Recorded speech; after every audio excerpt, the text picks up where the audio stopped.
Prezados acadêmicos, sejam bem-vindos à nossa segunda videoaula da disciplina Metodologia de Estudo e Pesquisa em Administração da UAB, Universidade Aberta do Brasil, e SEAD, Centro de Educação à Distância, do Instituto Federal do Norte de Minas. Sou o professor William Tonelli e estarei com vocês ao longo dessa disciplina. Sou bacharel em Administração, com pós-graduação em Gestão e Educação à Distância e mestre em Desenvolvimento Social. Ao longo de nossa disciplina, é de suma importância que, como eu já disse na aula anterior, que vocês acessem diariamente o ambiente virtual, participem dos fóruns propostos e busquem interagir com seus colegas de curso. Façam também a leitura do caderno didático e de todos os materiais complementares disponíveis lá no ambiente virtual. O caderno didático já está disponível, assim como esses materiais, no nosso ambiente virtual, juntamente com as 4 videoaulas, que vocês terão como objetivo auxiliá-lo na compreensão e aprofundamento dos conteúdos que vão acompanhar vocês ao longo de todo o curso. Como eu já disse, a elaboração de um trabalho de conclusão de curso, seja ele uma monografia, uma dissertação ou tese, ela segue ou deve seguir os mesmos passos e etapas que nós vamos abordar ao longo dessa disciplina. Muito bem. Nesta segunda videoaula, nós vamos estudar a ciência, a metodologia de pesquisa em administração, e teremos como objetivo definir o conceito de ciência, identificar as principais características do conhecimento científico e distingui-lo em relação a outros tipos de conhecimento. Nós também vamos compreender o que é metodologia e método científico e exemplificar quais são as especificidades da pesquisa científica em administração. Iniciaremos então tratando dos conceitos de ciência e conhecimento científico, estabelecendo as diferenças que caracterizam ambos os termos. Em seguida iremos apresentar os 4 tipos de conhecimento e nos determos a analisar o conhecimento da verdade científica, sobre a ótica de 2 importantes escolas do pensamento científico, o positivismo e o construtivismo. Veremos também quais critérios levam as ciências a serem classificadas como formais ou factuais. E conheceremos as diferenças entre os conceitos de metodologia e método.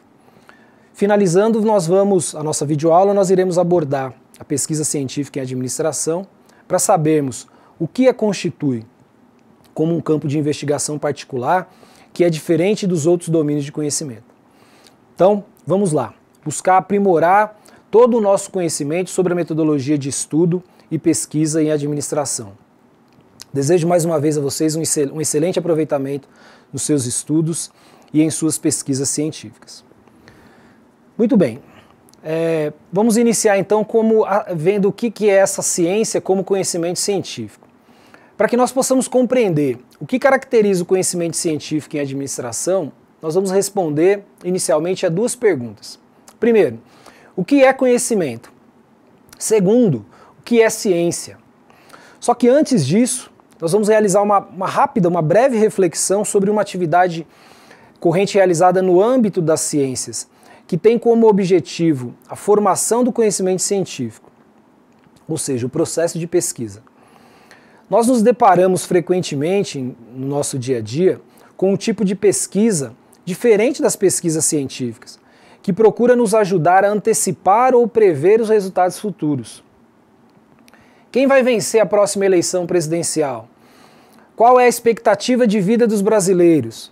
Qual é a marca de refrigerante mais consumida? Enfim, normalmente essas pesquisas utilizam-se de técnicas para planejamento, coleta e análise dos dados que foram colhidos, dos dados que estão sendo investigados. Como resultado desse processo, são apontadas tendências, e são previstos os comportamentos futuros.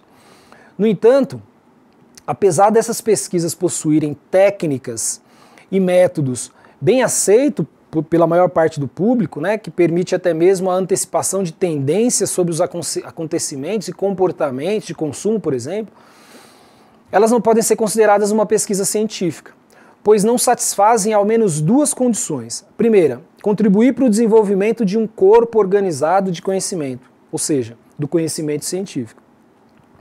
e estar em conformidade com as premissas do método científico. A primeira condição, contribuição para o desenvolvimento do conhecimento científico, pressupõe a aceitação de um tipo de conhecimento bastante particular, ou seja, que respeite a determinadas condições no estabelecimento da verdade. Quem falou isso foi o Chauí 2000. E, adicionalmente, um conhecimento que dialogue, que converse e seja aceito por uma comunidade constituída de pesquisadores especializados em sem um número de assuntos e temas específicos, a própria comunidade específica, que vai respaldar e legitimar esse conhecimento. A segunda condição, ela deve estar em conformidade com as premissas do método científico, ou seja, diz respeito propriamente a um conjunto específico de procedimentos e técnicas que caracterizam o método científico. Ou seja, ela deve estar de acordo com as etapas que vão garantir a suficiência de certas condições particulares deste conhecimento específico, tais como a identificação clara de um problema. Qual é o problema dessa pesquisa?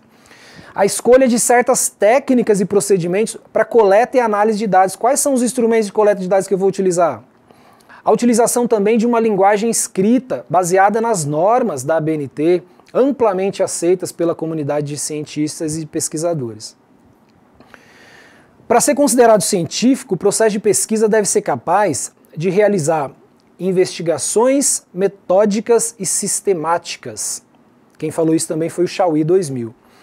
Esse esforço racional para conhecer e sistematizar a realidade é uma característica intrínseca do conhecimento científico, uma característica própria desse tipo de conhecimento.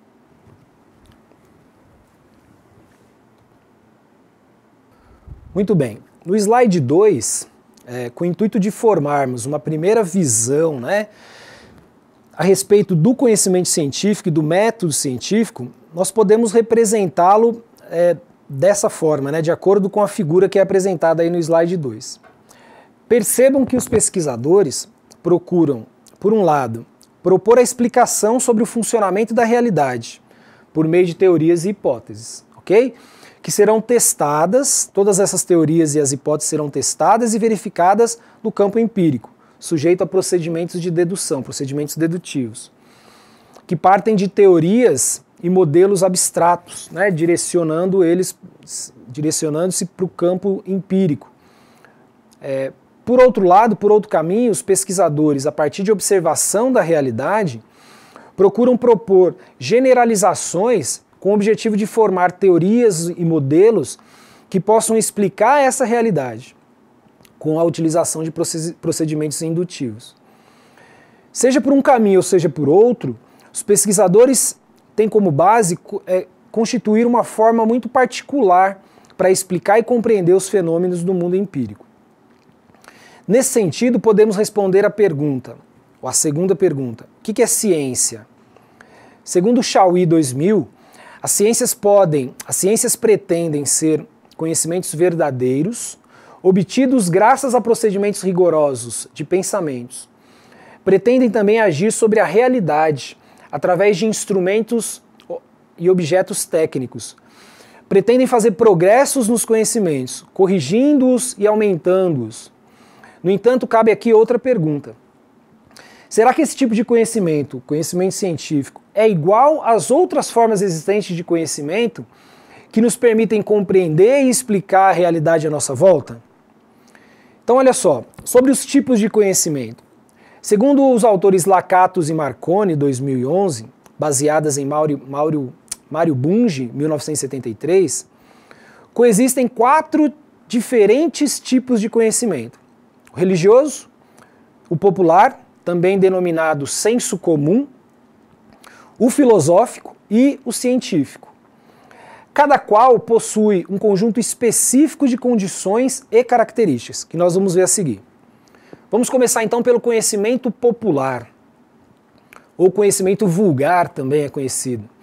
É transmitido de geração para geração e também por experiências próprias. É daí que vem o nome popular.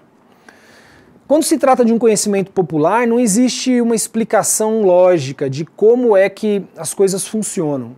Uma pessoa simplesmente sabe o que tem que ser feito e deve ser feito dessa forma, porque ela viu alguém fazendo e deu certo fazendo daquela maneira. Ou então porque alguém disse para ela que tem que ser feito daquela forma. Mas ela não sabe explicar cientificamente como aquilo realmente funciona. Ou seja, é uma educação informal. As características ou as principais características do conhecimento popular, ele é um conhecimento superficial, né? Como o próprio nome diz, é um conhecimento adquirido através de um único contato, por isso a superficialidade. Ele é sensitivo, quando tem relação com os sentimentos, com as emoções, com o comportamento. E ele é subjetivo, quando uma pessoa organiza suas experiências e conhecimentos.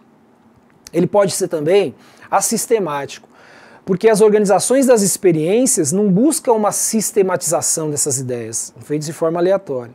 E ele também é acrítico, ele independe do valor de conhecimento.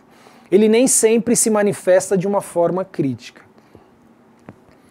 Temos também um segundo tipo de conhecimento, que é o conhecimento científico.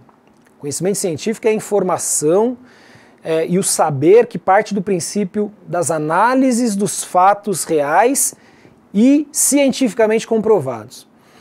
Para ser reconhecido como conhecimento científico, esse tipo de conhecimento deve ser baseado em observações, em experimentações, em testes, que servem para atestar a veracidade, né, ou a falsidade de determinada teoria.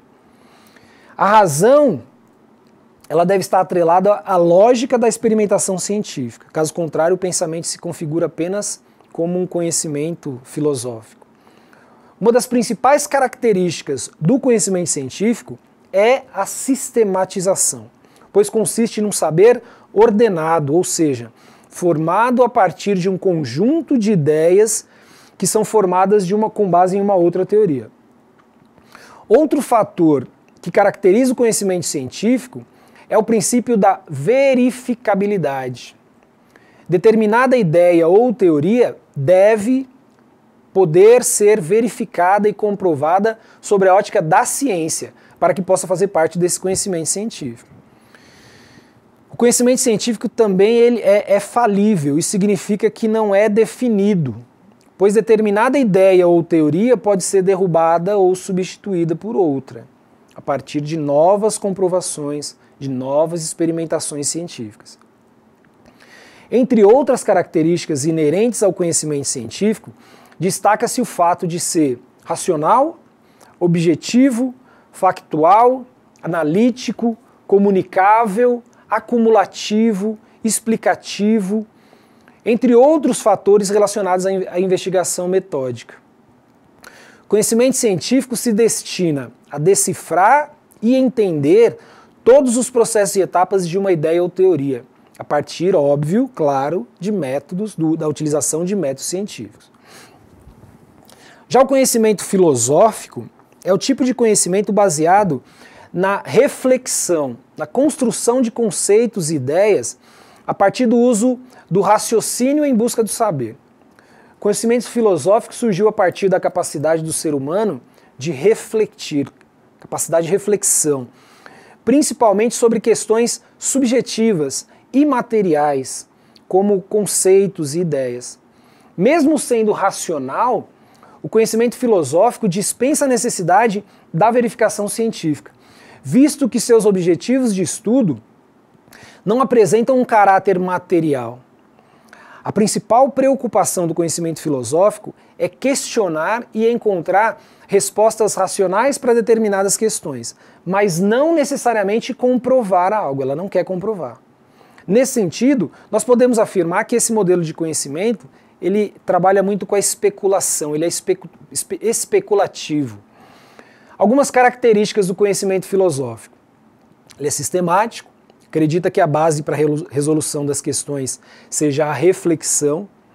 É elucidativo, tenta entender os pensamentos, os conceitos, os problemas e demais situações da vida que são impossíveis de serem desvendados cientificamente. Ele é crítico. Todas as informações devem ser profundamente analisadas e refletidas antes de serem levados em consideração.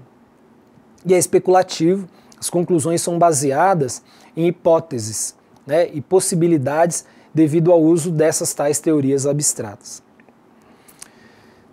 Temos também o conhecimento religioso, que implica na crença de verdades obtidas de forma divina ou sobrenatural. E dessa forma são geralmente infalíveis e cujas evidências não podem ser comprovadas, sendo geralmente relegadas à fé, né, ou à crença de cada um de nós. Dessa forma, o conhecimento religioso se baseia em dogmas, que não podem ser refutadas nem submetidas à análise científica.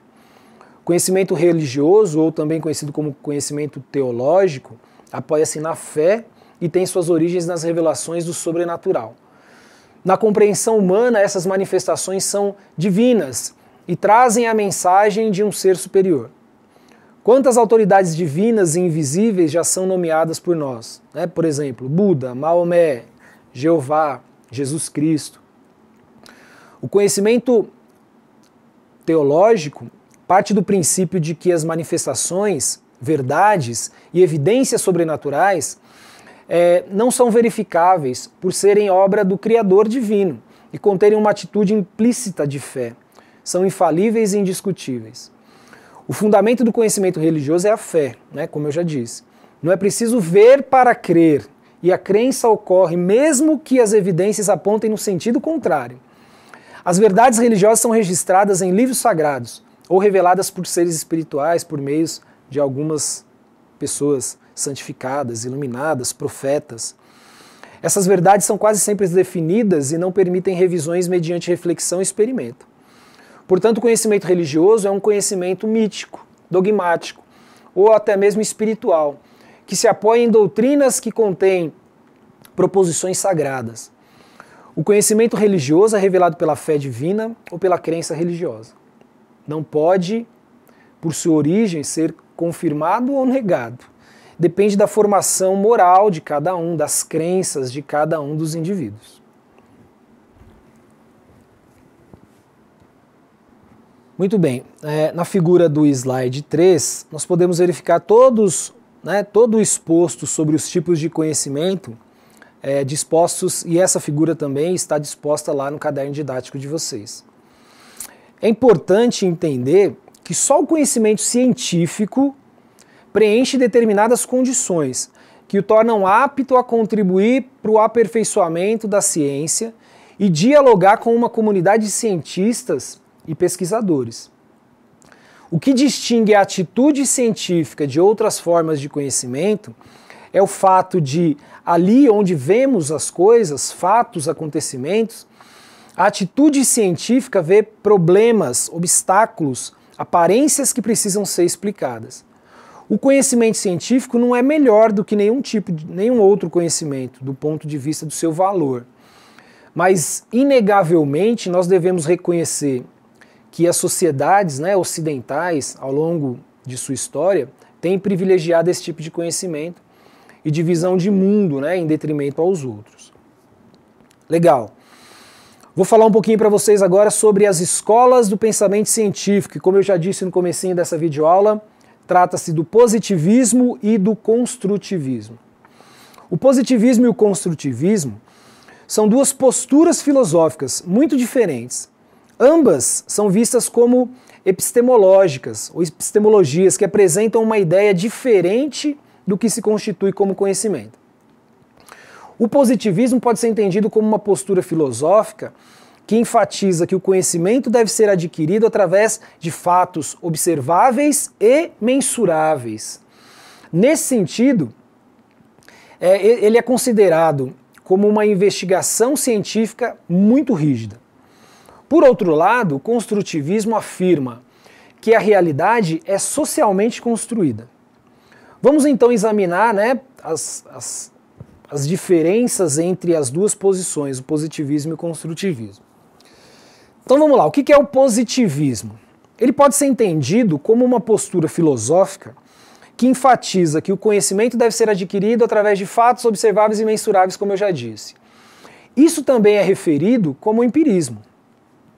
Positivistas não contam com experiências subjetivas.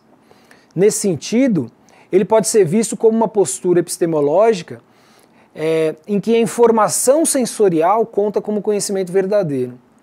Apenas as ciências naturais, como a física, química e biologia, são contadas como verdadeiras ciências, né, de acordo com os positivistas. Isso é porque eles acreditam que as ciências sociais não dispunham de dados observáveis e mensuráveis, suscetíveis de serem considerados como verdadeira ciência. Ao contrário do cientista natural, que contava com objetos que poderiam ser controlados por um ambiente de laboratório, por exemplo, o cientista social tem na sociedade o seu laboratório. As pessoas, experiências de vida, atitude, processos sociais, relações sociais dentro de empresas, foram estudados por esses cientistas sociais. Esses apresentam dificuldades para serem observados e medidos.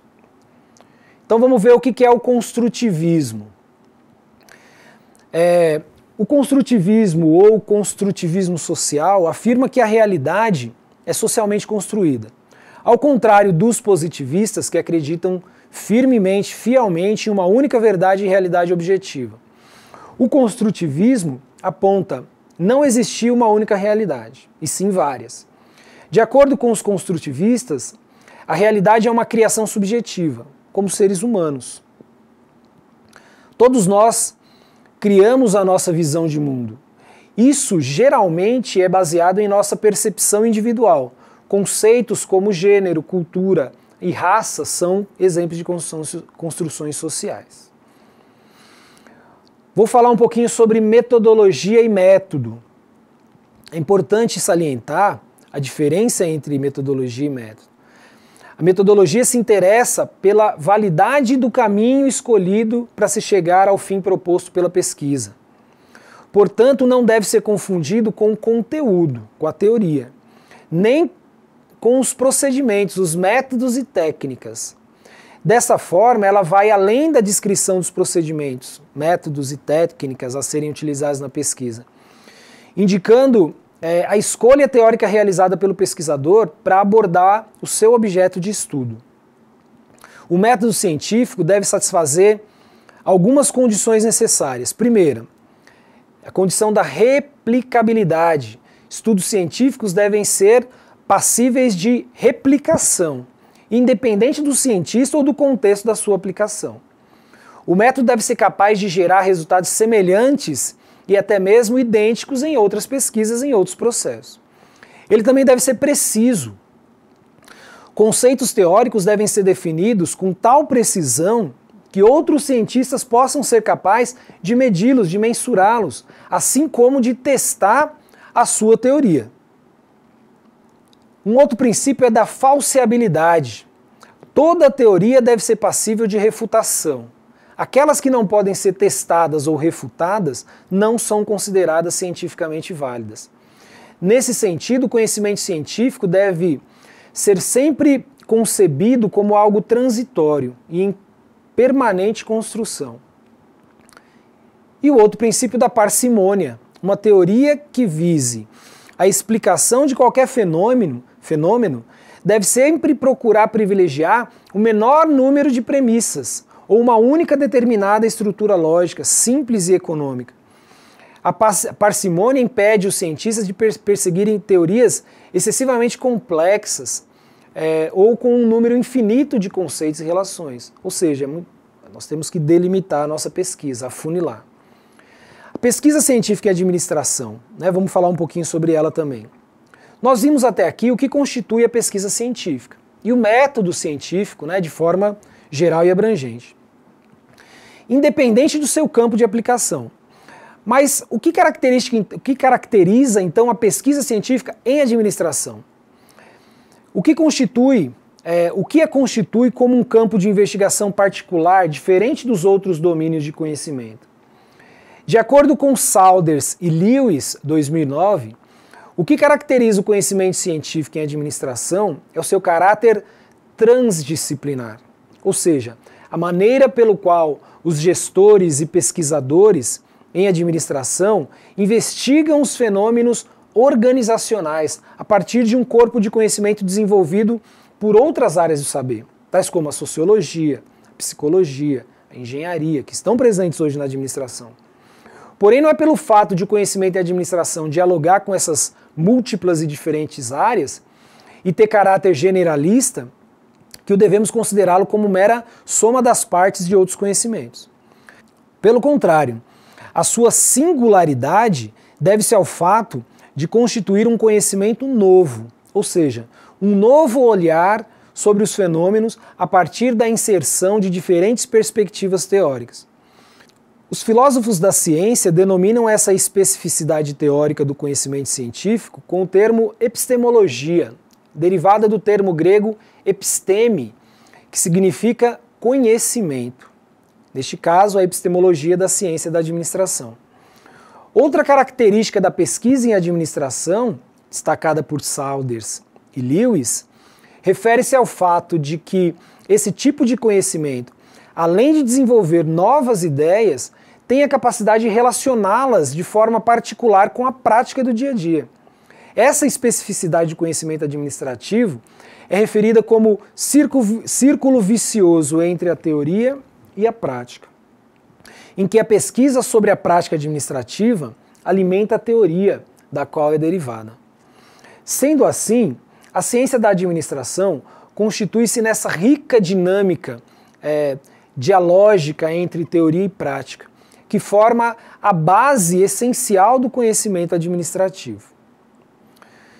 Nós iniciamos essa videoaula com duas perguntas. A primeira, o que é conhecimento? E a segunda, o que é ciência? Para responder então a segunda pergunta, apresentamos duas condições necessárias para que um conhecimento possa ser considerado um conhecimento científico. Contribuir para o desenvolvimento sistemático e organizado de um corpo de conhecimento, denominado conhecimento científico, e estar em conformidade com as premissas do método científico. Em seguida, pudemos compreender que a ciência é um tipo de conhecimento completamente diferente dos outros, tais como o conhecimento religioso, que nós vimos, o conhecimento filosófico e o conhecimento popular, também oriundo do senso comum. Sendo que cada um desses conhecimentos ou desses tipos de conhecimento possui um conjunto específico de condições e características. Nesse sentido, nós pudemos responder a primeira pergunta, comparando as especificidades dos diversos tipos de conhecimento. Nós pudemos também conhecer e entender que, apesar do relativo consenso em torno do conceito de ciência, existem diferentes escolas do pensamento científico que propõem abordagens distintas a respeito do objeto da ciência, seus métodos e seus procedimentos. A seguir foi esclarecida a diferença entre metodologia e método, com destaque para o último, para o método, o qual consiste em um conjunto de etapas a serem cumpridas pelo pesquisador, lembrando que o método científico deve satisfazer a 4 condições, as condições básicas e necessárias, que são replicabilidade, precisão, falseabilidade e parcimônia. Por fim, nós conhecemos o que caracteriza a pesquisa científica no campo da administração. Pudemos compreender que a administração representa um conjunto de múltiplos conhecimentos, multidisciplinares, transdisciplinares, sem ser uma mera soma das suas próprias partes. E que a pesquisa em administração se constitui de um círculo vicioso, que é a relação existente entre a teoria e a prática e como nós conseguimos unir e fundir as duas. Peço para vocês, a partir de agora, se lembrar de acessar sempre que possível o seu ambiente virtual, interagir com os seus colegas de curso, com os seus tutores, com seus professores, participando lá dos fóruns de discussão realizados e realizando as atividades que foram propostas. Mais uma vez, muito obrigado por nos acompanhar nessa segunda videoaula. Um forte abraço para vocês, Bons estudos, fiquem todos com Deus e até a próxima videoaula.